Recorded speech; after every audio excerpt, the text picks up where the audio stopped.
চলেছে আমি নিজের হাতে চিকেন বিরিয়ানি।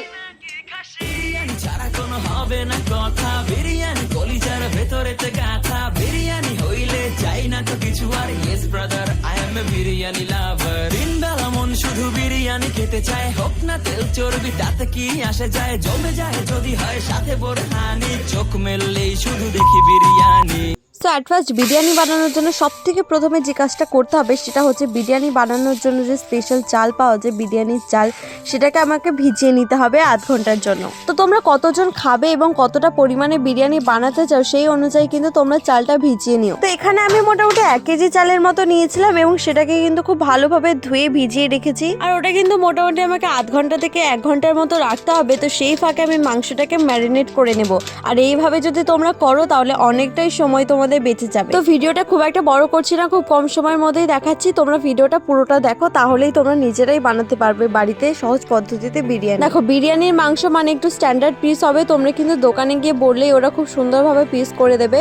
তো এখানে আমি 1 কেজি চালের জন্য মাংস নিয়েছিলাম যতটা আমাদের প্রয়োজন। আর মাংসটাকে ভালো করে ধুয়ে নিয়েছি। তারপরে নুন, হলুদ, লঙ্কার গুঁড়ো, কাশ্মীরের রেড চিলি পাউডার একটু কালার আনার জন্য, এবং আদা রসুনের পেস্ট, একটু লেবুর রস, একটু গোলমরিচের গুঁড়ো দিয়ে খুব ভালো করে ওটাকে ম্যারিনেট করে রেখে দেবো আধ ঘন্টার মতো চাপা দিয়ে। তোমরা চাইলে এখানে টক দই ইউজ করতে পারো, বাট ওই যে বললাম বাড়িতে থাকা উপকরণ, তো আমাদের বাড়িতে টক দইটা এই টাইমে ছিল না, সেই জন্য আমি দিতে পারিনি। তো মাংস ম্যারিনেটে বসানোর পরে আমি কিন্তু দেখো কড়াইতে বেশি করে তেল দিয়ে পেঁয়াজটা ভেজে বেরেস্তা বানিয়ে নিয়েছি, এবং অপর দিকে এসে দেখলাম চালটা ভালোভাবে ভিজে গিয়েছে এবং নখের সাহায্যে ভাঙতে কিন্তু ভেঙেও যাচ্ছে। তো এবার ভাতটা যেহেতু রান্না করে নেওয়ার পালা, আমি কিন্তু একটা হাঁড়িতে বেশ ভালোই জল দিয়েছি এবং তার মধ্যে দেখো 3টে তেজপাতা, এলাচ, দারচিনি, জয়িত্রী, একটু লবণ, কয়েকটা লবঙ্গ, 1 চামচ গোলাপ জল, 1 চামচ কেওড়া জল এবং কয়েক ফোঁটা বিরিয়ানি ফ্লেভার দিয়ে এবার ভিজিয়ে রাখা চালগুলো সমস্তটাই দিয়ে দেবো হাঁড়ির মধ্যে। এবং এটা কিন্তু আমি গ্যাসের চুলায় বসিয়ে দিয়েছি।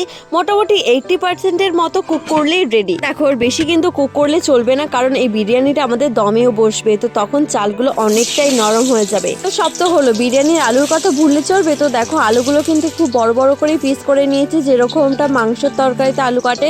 তো আলুগুলোকে ভালো করে হলুদ এবং একটু ফুড কালার দিয়ে ভালো করে মাখিয়ে নিয়েছি, যাতে আলুতে একটা খুব সুন্দর কালার চলে আসে। ফুড কালারটা এখানে অপশনাল, তোমাদের বাড়িতে যদি না থাকে তোমরা নাই দিতে পারো, তাতে কোনো রকমের প্রবলেম আসবে না। তো বেশ ছাঁকা তেলে কিন্তু আমি আলুগুলো ভেজে নিয়েছি, এবং অপর দিকে মাংস রান্না যেরকম ভাবে হয় আমি সেরকম ভাবে কষা মাংসটা রান্না করে নিয়েছি। মাংস রান্নাটা দেখালে ভিডিওটা অনেকটাই বড় হয়ে যাবে, সেই জন্য আমি কিন্তু আর দেখালাম না। তোমরা বাড়িতে যেরকম ভাবে মাংস তৈরি করো ঠিক সেরকম ভাবেই মাংসটা রান্না করে নেবে, এবং একটু বেশি করে মশলা দেওয়ার চেষ্টা করবে, যেহেতু এটা বিরিয়ানির মাংস, এবং সাথে কিন্তু বিরিয়ানির মশলাটাও দিও। তো এবার বিরিয়ানির মেন কাজ দম দেওয়া। তো সেই জন্য দেখো আমি বিরিয়ানির হাঁড়িটাকে ভালো করে প্রিপেয়ার করে নিয়েছি।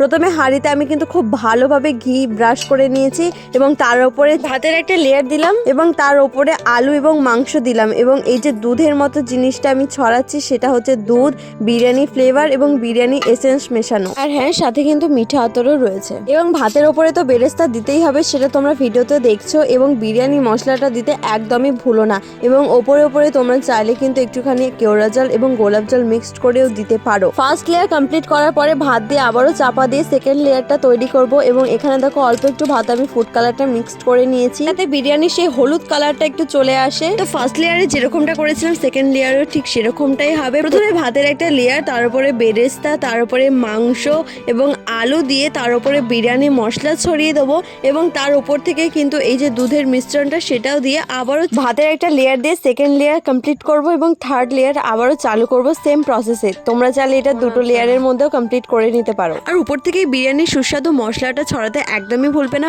না হলে সেই বিরিয়ানির টেস্টটাই ভালো আসবে না। আর এই বিরিয়ানির কোয়ান্টিটি যদি তোমাদের বেশি থাকে তোমরা 3-4টে লেয়ারও করতে পারো, এবং বড় একটা বিরিয়ানির হাঁড়ির মধ্যেই এটা বসিয়ে, তাহলে কিন্তু বিরিয়ানিটা বানাতে সুবিধাই হবে। এই বিরিয়ানিটা আমি মোটামুটি 10 থেকে 20 মিনিটের জন্য মিডিয়াম ফ্লেমে প্রথমে দম দিয়ে নেব, তারপরে গ্যাসের আঁচটা কমিয়ে দিয়ে লো ফ্লেমে আবারও 10 মিনিটের জন্য দম দেবো। আর তোমরা কিন্তু চাইলে এই হাঁড়ির গায়ে আটা দিয়ে ভালো করে সিল করে দিতে পারো, আমরা কিন্তু সেটা করি না, আমরা এই শিলটাই চাপিয়ে দিই এই হাঁড়ির ওপরে। আটার বদলে শিল চাপিয়ে দিলে যে বিরিয়ানি খারাপ হবে সেরকম কোনো ব্যাপার না, বিরিয়ানি যেরকম সেরকমটাই ঠিক আসে, কোনো রকম স্বাদের হেরফের কিন্তু হয় না। এবং শিল চাপিয়ে দিলে কিন্তু বাষ্পটা বেরোতে পারে না, তাহলে সেই আটা দেওয়ার মতোই কাজটা হয়ে যায়। তো দেখো ভালো করে ভাত দেওয়ার পরে বিরিয়ানি আমাদের একদমই রেডি এবং সমস্তটাই খুব ভালো করে কুক হয়েছে এবং তোমরা সেটা দেখলে বুঝতেই পারবে। তো চলো এবার বিরিয়ানিটা টেস্ট করে তোমাদেরকে বলি যে কিরকম কি হয়েছে খেতে। তোমরাও চাইলে এই পদ্ধতিতে বানাতেই পারো নিজেদের বাড়ির জন্য, খুব ইজি পদ্ধতিতে বাড়িতে থাকা কয়েকটা ইনগ্রেডিয়েন্টস দিয়ে। খাওয়ার পরে শেয়ার করছি কত কি খরচ হলো। দেখো এক থালা বিরিয়ানি পেয়ে আলাদা রিঅ্যাকশনটা কিরকম। এক থালা বিরিয়ানি এনেছিলাম তোর জন্য, চলে যাই নিয়ে। नहीं